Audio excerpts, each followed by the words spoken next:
नमस्कार, इस विश्लेषण में स्वागत है। चलिए, इस हफ्ते भारत के कुछ सबसे अहम और दिलचस्प घटनाक्रमों पर एक नजर डालते हैं। तो एक स्पेस मिशन और एक फिल्म अवार्ड, इन दोनों में क्या कनेक्शन हो सकता है? सुनने में थोड़ा अजीब लगता है ना? पर असल में एक बहुत ही दिलचस्प कनेक्शन है जो साइंस और आर्ट को एक साथ ले आता है। चलिए समझते हैं। इसका जवाब छिपा है देश की हाल की कुछ बड़ी उपलब्धियों में, चाहे वो विज्ञान हो, संस्कृति हो या फिर पब्लिक वर्क्स हो। इन सब में हमारी जबरदस्त प्रगति देखने को मिली है। तो सबसे पहले बात करते हैं साइंस की। देखिए, हमारे गगनयान मिशन का एक बहुत ही जरूरी हिस्सा है ड्रैग पैराशूट। ये हाल में काफी सुर्खियों में रहा है। और ये कोई मामूली पैराशूट नहीं है। ये वो क्रिटिकल टेक्नोलॉजी है जो हमारे एस्ट्रोनॉट्स को स्पेस से सुरक्षित धरती पर वापस लाएगी। सोचिए कितना अहम है ये। और साइंस के साथ साथ कला के क्षेत्र में भी भारत ने अपनी एक अलग छाप छोड़ी है। हमारी फिल्म बूंग ने दुनिया के सबसे प्रतिष्ठित अवार्ड्स में से एक बाफ्टा अवार्ड्स में best children's and family film का पुरस्कार जीता है। ये हमारी क्रिएटिविटी का कमाल है जो पूरी दुनिया देख रही है। पब्लिक हेल्थ की बात करें तो यहां भी एक बड़ी छलांग लगाई गई है। टीडी वैक्सीन, जो टिटनेस और डिप्थीरिया जैसी खतरनाक बीमारियों से बचाती है, अब पूरी तरह से भारत में ही बन रही है। ये आत्मनिर्भर भारत की सोच को सच में जमीन पर उतारने जैसा है। एक बहुत बड़ा और जरूरी कदम। और सिर्फ इतना ही नहीं, इंफ्रास्ट्रक्चर के क्षेत्र में भी एक बड़ी कामयाबी मिली है। देश की पहली रीजनल रैपिड ट्रांजिट सिस्टम यानी RRTS मेट्रो शुरू हो गई है। इसका सीधा मतलब यह है कि अब दिल्ली और मेरठ के बीच का सफर बहुत बहुत तेज और आसान होने वाला है। तो ये थी कुछ बड़ी छलांगे। अब आगे बढ़ते हैं और देखते हैं कि अर्थव्यवस्था और टेक्नोलॉजी की दुनिया में क्या कुछ खास हो रहा है। इकोनॉमी के मोर्चे पर एक बहुत बड़ी खबर आ रही है। भारत और ब्राजील के बीच रिश्ते और भी मजबूत हो रहे हैं। एक बहुत अहम साझेदारी हुई है जिसमें दो चीजों पर खास फोकस है। एक तो वो रेयर मिनरल्स जो भविष्य की टेक्नोलॉजी के लिए बेहद जरूरी हैं, और दूसरा दोनों देशों के बीच व्यापार को नई ऊंचाइयों पर ले जाना। और ये लक्ष्य छोटा मोटा नहीं है। बात हो रही है $30 अरब की। जी हां, 2030 तक दोनों देशों के बीच $30 अरब का सालाना व्यापार करने का टारगेट रखा गया है। अगर ये हासिल होता है तो ये दोनों देशों की इकोनॉमी के लिए एक जबरदस्त कामयाबी होगी। टेक और बिजनेस की दुनिया में भी हलचल बहुत तेज है। देखिए, एक तरफ उत्तर प्रदेश में पहला सेमीकंडक्टर पार्क बन रहा है।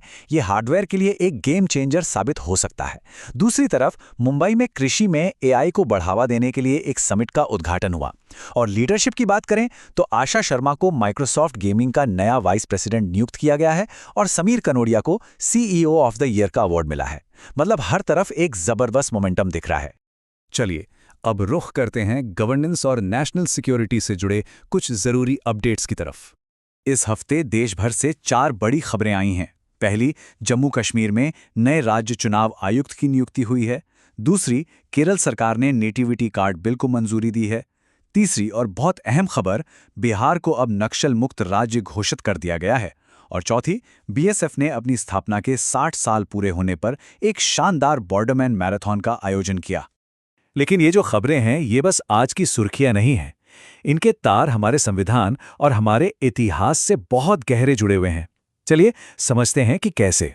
जैसे अभी हमने चुनाव आयुक्त की बात की, तो देखिए, भारत का चुनाव आयोग नई दिल्ली में एक नेशनल राउंड टेबल कॉन्फ्रेंस करने जा रहा है। ये सीधे सीधे हमारे लोकतांत्रिक सिद्धांतों से जुड़ा है, जहां देश में आज़ाद और निष्पक्ष चुनाव कराने जैसे अहम मुद्दों पर मंथन होता है।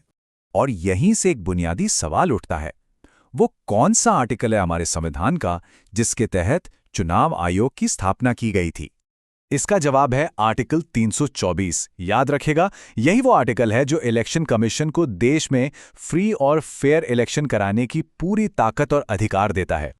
संविधान की बात चल ही रही है तो एक और दिलचस्प सवाल, मणिपुरी भाषा को हमारे संविधान की 8वीं अनुसूची में किस अमेंडमेंट के जरिए जोड़ा गया था? वो था 71st संशोधन। और एक मजेदार बात, इसी संशोधन ने सिर्फ मणिपुरी ही नहीं बल्कि कोंकणी और नेपाली भाषाओं को भी 8वीं अनुसूची में शामिल किया था। एक और जरूरी सवाल, सिटीजनशिप यानी नागरिकता। इस पर कानून बनाने का अधिकार हमारे संविधान के मुताबिक किसके पास है? केंद्र सरकार के पास या राज्य सरकारों के पास? ये अधिकार आता है यूनियन लिस्ट में। इसका सीधा मतलब है कि नागरिकता से जुड़े कानून बनाने का हक सिर्फ और सिर्फ केंद्र सरकार के पास है, राज्यों के पास नहीं। चलिए अब थोड़ा इतिहास की तरफ चलते हैं। एक ऐसी लड़ाई जिसने भारत का नक्शा और भविष्य दोनों हमेशा के लिए बदल दिया। बात हो रही है पानीपत की पहली लड़ाई की। क्या किसी को याद है ये कब लड़ी गई थी? इसी लड़ाई ने मुगल साम्राज्य की नींव रखी थी। वो साल था 1526। जी हाँ, 1526 में बाबर ने इब्राहिम लोदी को हराया और यहीं से भारत में मुगल शासन की शुरुआत हुई। ये वो तारीख है जिसने भारतीय उपमहाद्वीप के इतिहास का रुख ही मोड़ दिया। तो हमने साइंस की बात की, टेक्नोलॉजी की, इकोनॉमी की और इतिहास की भी।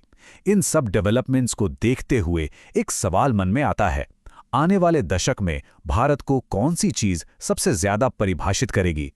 क्या वो खेती में इस्तेमाल हो रही एआई होगी या फिर अंतरिक्ष में हमारे मिशन? ये एक बड़ा सवाल है जिस पर सोचना बनता है।